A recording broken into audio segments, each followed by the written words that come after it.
Passé l'époque où l'on se plaignait de la pauvre production d'œuvres littéraires par les écrivains camerounais, aujourd'hui on compte à l'appel des livres de tout genre qui intéressent de plus en plus les passionnés des lettres, surtout quand il s'agit des créations africaines. On devrait davantage encourager les jeunes à lire, que ce soit des versions numériques ou bien des versions physiques. Et un événement comme celui-ci est une grande aubaine, parce que là, on a des livres d'occasion qu'on vend en kilos qui pourront aider les jeunes à acquérir plus de 2 livres ou 3 livres à des prix vraiment bas. Et c'est une très bonne occasion pour moi, en tout cas. Mon nom est Savomiron Cédric, étudiant en droit à l'université de Yaoundé 2. Je viens ici principalement pour avoir des livres sur la culture africaine et aussi pour avoir des romans parce que comme la lecture est assez importante, je me dis que c'est pas mauvais de lire des auteurs locaux aussi pour les encourager. Ici, à l'Institut français du Cameroun, antenne de Yaoundé, c'est enfin une tradition renouvelée que de promouvoir les auteurs, les éditeurs ou tout autre maillon de la chaîne de la littérature qui se retrouve après 2 ans de disette du fait de la pandémie à Covid-19. Une aubaine pour concrétiser davantage des œuvres et trouver une maison d'édition sérieuse. L'édition au Cameroun existe bel et bien. Elle a sans doute pris une certaine longueur d'onde, mais cela n'empêche pas qu'elle soit affectée par un certain nombre de difficultés.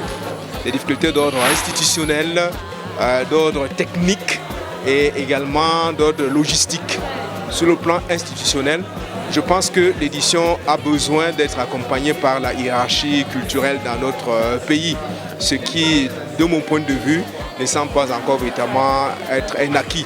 On a par le passé entendu parler du fonds, du compte spécial d'affectation spéciale qui aurait pu être quelque chose de révolutionnaire pour l'édition, qui a sans doute fait de petites actions, mais elles n'ont pas été suffisantes pour révolutionner, pour positionner le livre comme étant ce produit de haute compétitivité économique, culturelle et diplomatique dans le monde qui est le nôtre. Donc ça, c'est sur le plan institutionnel. Maintenant, je parle également de l'aspect technique. Certes, nous avons une école d'édition au Cameroun qui forme des éditeurs. Mais vous allez vous rendre compte que pour la plupart des étudiants formés là-bas pour aller faire édition vont carrément faire autre chose. Ça veut dire qu'il y a un problème en termes de produit qui est mis sur le marché pour briller sur le plan de la compétitivité. Je crois qu'un effort devait être fait pour que sur le plan technique, nos étudiants qui viennent de l'ESTIC soient véritablement outillés. Certains achètent de nouveaux livres, d'autres se ressourcent vers des classiques et échangent même sur des œuvres qui retranscrivent les réalités locales telles que présentées dans ce bouquin.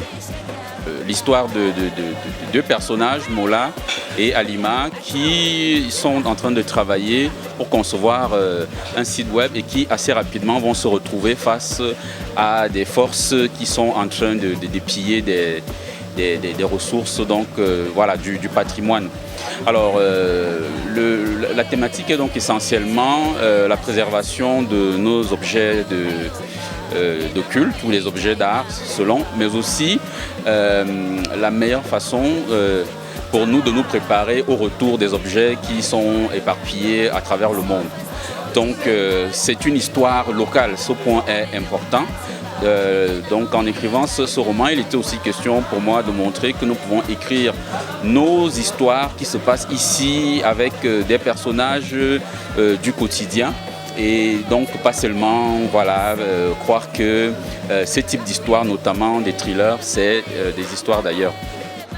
Entre tables rondes, dédicaces, vente de livres et partage d'expériences, la Semaine de la littérature africaine s'offre à tous, élèves comme étudiants ou même travailleurs, pour un accès libre et gratuit à la connaissance du patrimoine de la culture africaine.